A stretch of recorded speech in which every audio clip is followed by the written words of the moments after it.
Do modern Zelda games have the magic of retro titles? Can an old duffer like Link to the Past really keep up with a flashy new game like Breath of the Wild? This vid's gonna settle it once and for all, with a showdown between the giants of action-adventure. Whether you support SNES's lumbering old dog, or Switch's snappy new pup, whether you love Miyamoto's 16-bit legend, or the divisive reimagining of the modern era, the showdown decides it all. So slip on your Pegasus shoes and whip out your Master Sword as we start the Battle of the Zeldas in the one, the only Link to the Past versus Breath of the Wild Showdown! Hello and welcome to the Showdown. I am Bedgel and this is Dibs Ahoy. Hello Dibs Ahoy. Hello, how's it going? It's good. Now picture the scene. Yeah? You're wandering down a country lane and you stumble across none other than Lucy Verasamy.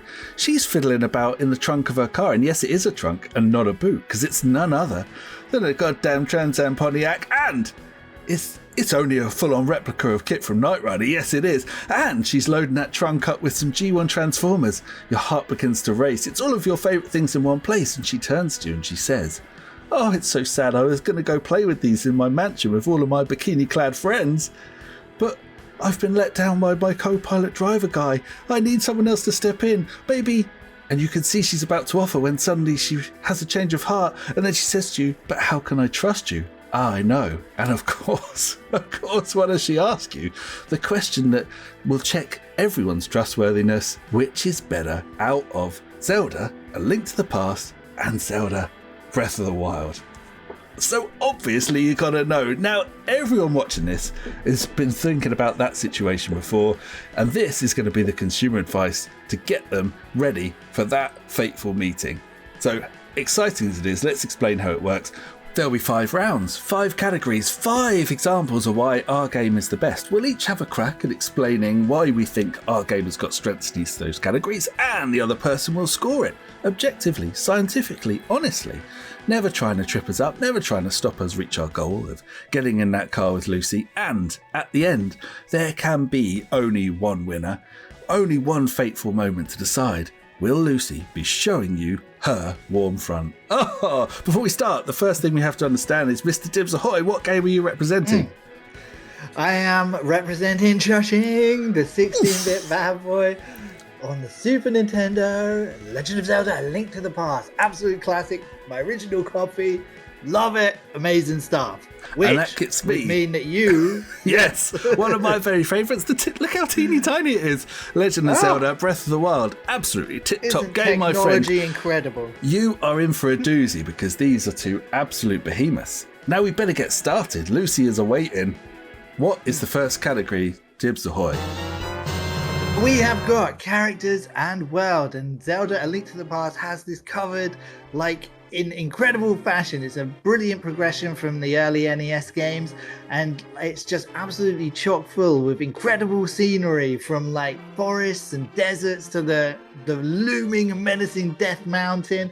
It's full of characters, like memorable people. You know, you got your Ganon as standard, you got the evil wizard guy, you got your Princess Zelda. There's also like the guy you race in Kakariko Village where you have to race him with the Pegasus boots and all that sort of stuff.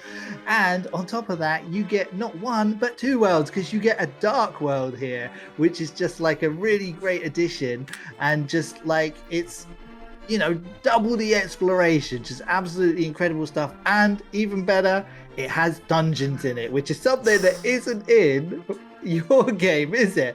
It's like, you know, you can stick those shrines where the sun doesn't shine. That's a good rhyme. Oh, it continues. Anyway, dungeons, have some of that. So, right, what you got for me? I mean, that was good. You hit me right in the dungeons. Obviously, that's the classic move. And I'm impressed. You know, I felt that. The dude who raced with the Pegasus boots, you transported me back there, and I love that dude. I mean, obviously, I whooped his ass, but, you know, what can you do? Of course. The thing is, you've got 2 worlds. I like it. But they're also 2 tiny worlds. Dude, when you got those boots on, you're running from one side to the other in about 5 different screens. I've got a beast of a world. It's a huge, fully formed, fully realised, sprawling open world map. And it's not just a game map. It's so well crafted you lose yourself in it. It's full of little touches, beautiful touches, beautiful characters, evil characters, dark places, light places, beautiful scenery, beautiful scenes. All of the world is crafted to make you feel as though you are in it, you are lost in it. And sure, it doesn't have like the shiny, bubbly nature of the SNES one, but what it's got is a kind of a certain like magnetism, a certain joy, a certain spirit, a certain soul. And within it are such well-made, well-crafted, well-rounded characters. You got the Zoras, you got your Gerudos, you got your Gorons, you've got your Ritos. All of these clans are so well presented. They're continuity from the other games, but Breath of the Wild just breathes life into them. It takes them to a place where they just feel so complete and so perfected. You feel like you've reached the zenith of the series. Surely a world and characters that good have to be worth a 10 out of 10, maybe a 12. I don't know, that's up to you. Mr. Tibbs Ahoy, over to you, my friend. What are you saying? I feel that. All right, well, yeah, no, I got to give credit where credit is due. I mean, it is an incredible, huge, vast world with so much in it, and I do like those ladies in the desert as well. So here we go. It's gonna be a 9. Oh, baby! To be honest, I thought I'd lost you halfway through. I was lucky to get a 6.5, but 9 is very nice. Thank you very much. Now, look. I love SNES Zelda. I love that world. I do feel transported in a magical way, but it is just that tiny bit limited. I mean, yes, I know it's a retro game, but it's also got a little bit of the edges are too easy to find. And much as I adore it, and much as I can get lost in the dungeons, there's just, even compared to games of the day, just that tiny little bit of it where it just feels that tiny bit too short. And I'm really sorry, but I'm going to give you an 8. Oh my life, man. What is wrong with that? Fair enough. Okay, so that is 1-0 to Breath of the Wild. Going into the setting category now. So, what you got for me? What's up next? Well, I got a beast. I'm going to take this even further. Oh, Lucy yeah? slipping from your grasp, my friend, and into my warm embrace, because we're going to talk visuals. Now, we're not talking graphics. We're not talking graphical power. These are games that are generations apart. That would not be fair. And we're not talking style, because that's too subjective. What we're talking is what the developers presented up to us as the feast for the eyes. What every time you came to the game was it presenting to you to give you that visual enjoyment. And Breath of the Wild just absolutely slams it home. From all the little details, like the little bugs and butterflies flying around, the animals scampering around, the grass swaying in the wind, to all the way up to the big and magnificent, like the thunder and lightning crashing behind you when you're fighting one of those big beasts on an open plain, the rain's coming down and soaking you, like the sunrise is coming up over the mountains, the sunsets as you're exploring like the huge vistas, the beautifully realised characters, the design of the stages, like that massive Zora Kingdom with its like pearlescent blues, over to the Gerudo with its like sun-baked yellows. It's just such a sumptuously made world. It just draws you in, and every time you're there, there's just another treat for you. The visuals, feel it, love it. Give me a 10. It's over to you. What have you got, my friend? All right. Well, that was a good pitch. However, does Link have pink hair in Breath of the Wild? Because he does in the SNES one. Who knows why? Who cares why? But he has it.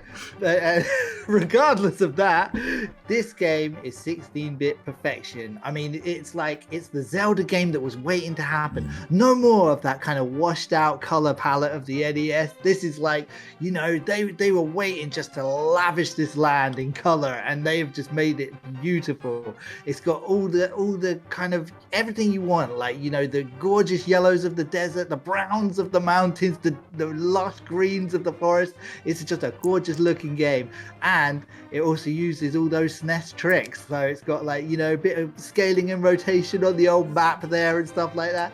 The forest is full of transparent colors. I mean, this was a goalpost mover in the 16-bit days, and they utilized everything well. So that's what I'm saying for this one. It's 16-bit top quality. So there, right. That's strong. So what do you reckon of that? That's Score. strong. Yeah, I was transported. I can remember being impressed by those moves. You know, going through that woods and like seeing the little sort of cloudy, steamy bit like going over. It was all mysterious. I was loving it. And in fact, it was one of those bits where we were torn because I was like, "Oh, this is so good! Oh man, Mega Drive, come on, you need to catch up. This is just so good." So I got to give you a high score. Now the only thing is that, like, it's kind of, I guess it's got one gear. It's a really good gear. It's a really high gear, but it's still like it is like that style all the way through. And wonderful as it is, it just doesn't quite hit the heights. So I'm going for an 8. Oh my god, I feel tough, but it's an 8. Dude.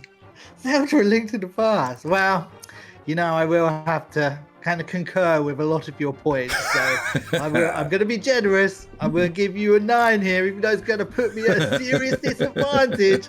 But I can't deny the visuals are great. And I can't wait actually to see it running on the Switch too, if I ever get hold of that. Assuming one day they actually really bring it down to a reasonable price, which is probably unlikely for Nintendo. So I'll probably just stick with the Switch one, but it looks lovely. So yeah, a 9 it is for you. So there we are. Oh brother, that's 2-0. Lucy might as well just come and give me a cuddle and a kiss right now, my man, because I'm on my way to victory. You better pull it back. It's category 3. What you got? All right, let's go for a strong one for A Link to the Past. We are going for weapons, because this bad boy is absolutely chock full of fun things to play with. It's like, it's got all the standards. It's got the bows and the arrows and stuff like that. But this has got, like, you know, fire and ice rods. It's got hammers to bash the big funny Vega mask off of that funny looking thing or whatever. It's like, it's got like a slew of power-ups, like, you know, the Pegasus boots that we mentioned earlier. You can get a thing to swim and all this sort of stuff, so you can scale the land. It's just brilliant fun, and it's all done in a really good way. Like, when you get hold of these weapons, it's just fun progression. And even better, and this one ain't in your game, you get the hook shot, which I can't even believe they left out of that game. But like, the hook shot is just an essential, integral part of Zelda. It's just, yeah, and it's present and correct here. I'm feeling great. So yeah, I'm loving this one. It's strong in all areas for me in this category. So yeah, over to you. I know what people are going to say. You ain't got the hook shot. Oh, your weapons break. Oh, the Master Sword runs out of power.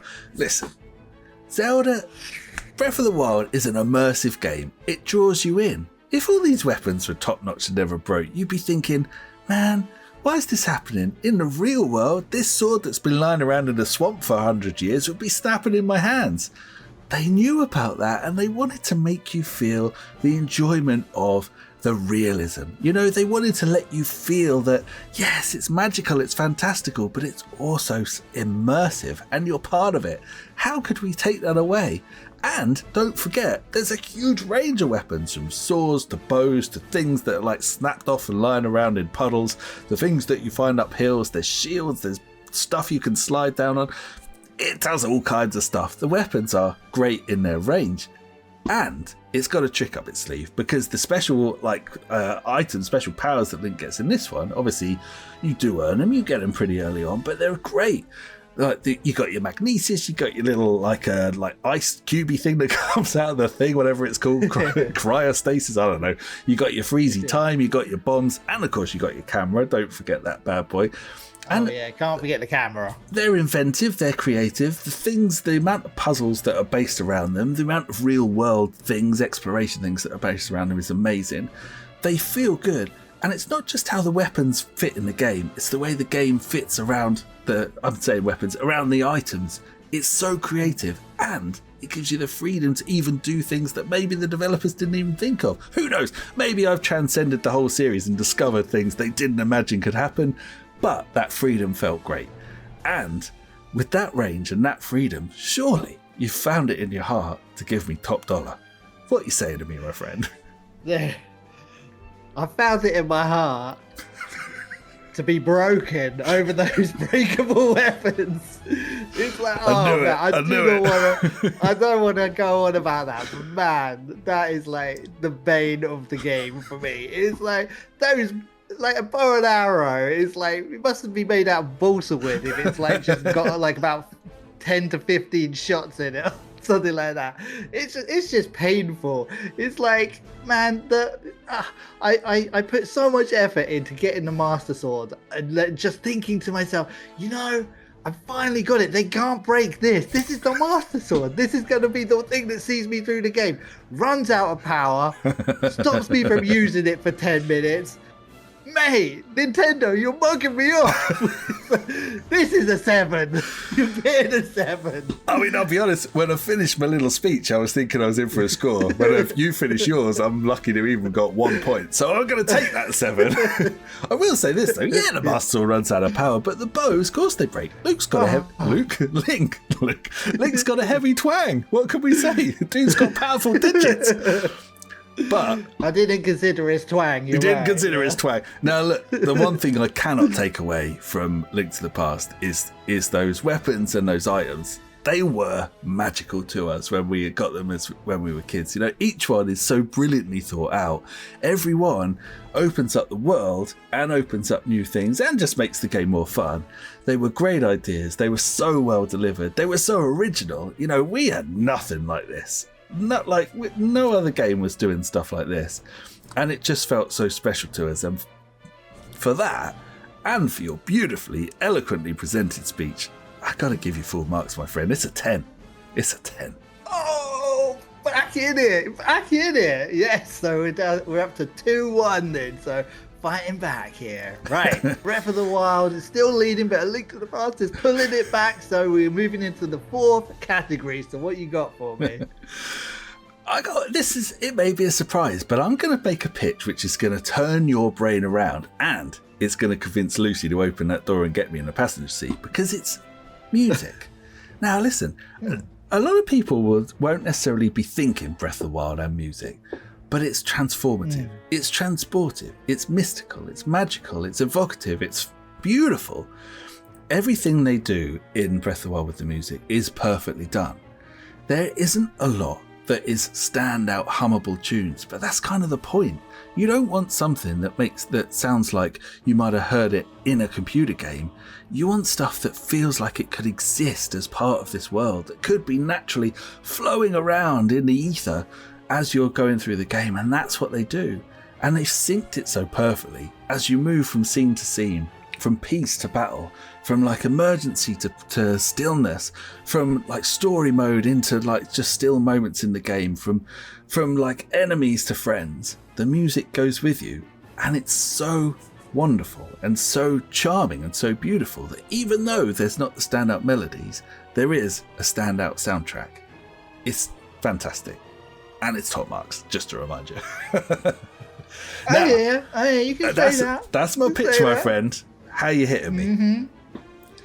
Well, let's go to some absolute perfection in the realm of 16-bit, because the music in A Link to the Past, it's not just any music. I mean, like, the SNES, it always had a bit of a reputation with these virtual instruments, very poppy. There were certain games, there were certain games that just made that sound chip sing, and this is one of them.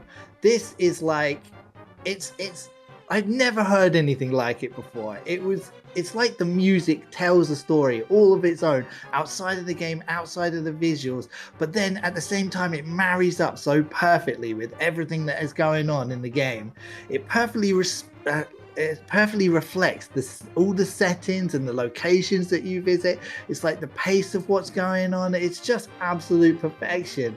Every track is like perfect for the place you're finding yourself. You go into Death Mountain, and it's like you have that triumph, but the tone has shifted away from the regular world, and it's like, there's a new drive about it, and there's a trepidation about it as well. It's like, that's just a perfect example of the way it kind of emphasizes where you are at that moment. And it's like hitting the dungeons, like the pace of everything, the atmosphere, the Kakariko village, the things come down a bit, you're going to get a bit of a chilled moment of respite.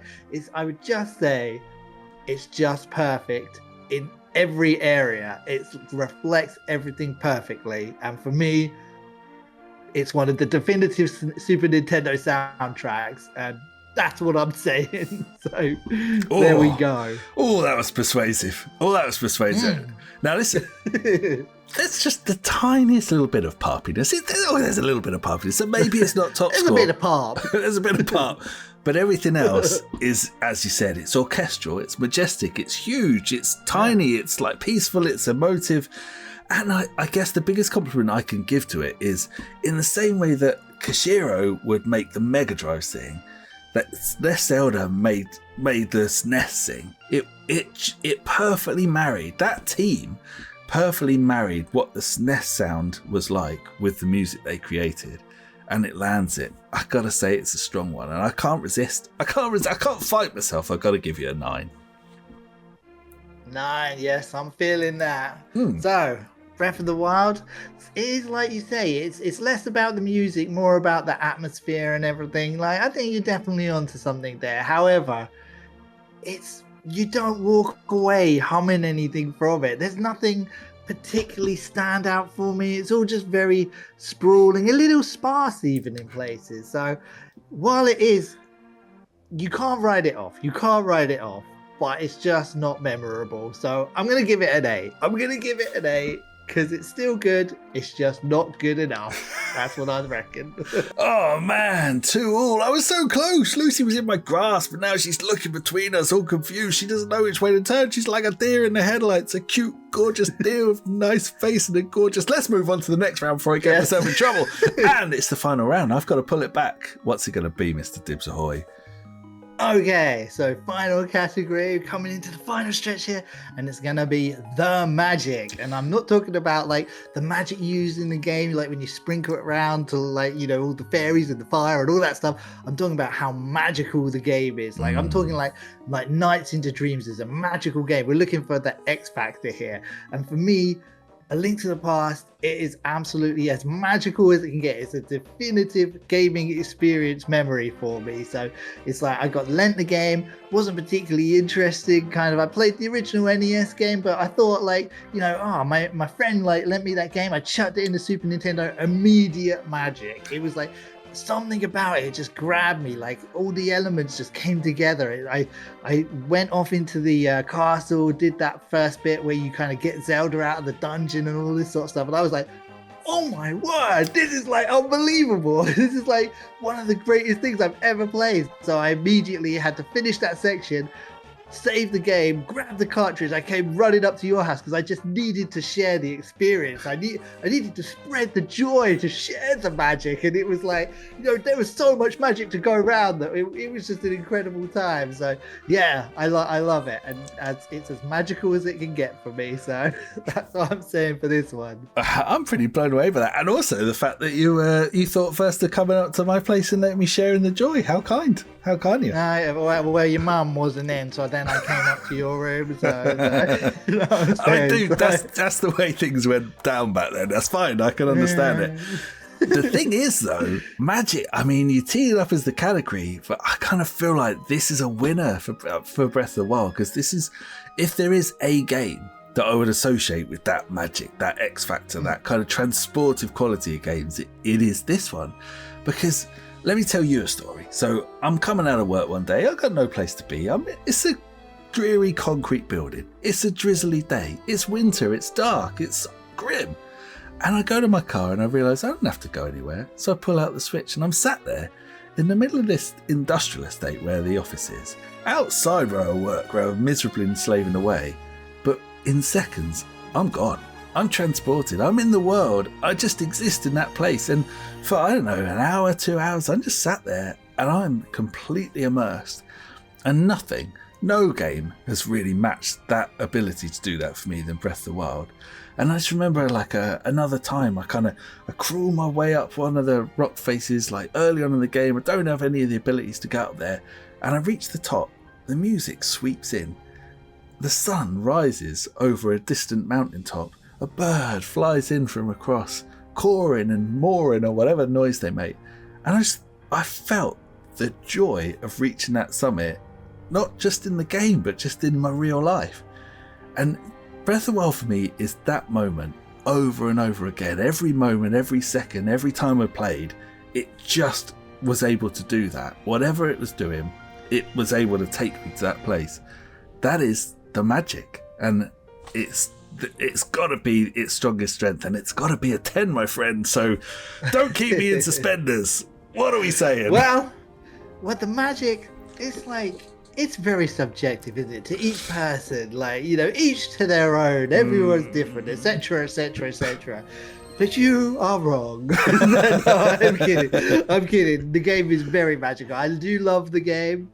It's just not as magical as A Link to the Past for me. So I'm going to still give you very high marks. I'm going to dish you out a 9. I don't want to take anything away from your memories and stuff like that. But it just, for me, it ain't got quite the same highs. I get it. 16-bit retro beauty. There are some memories you can take away. There's some with you and my mum which you could take away if you want to take those bad boys away.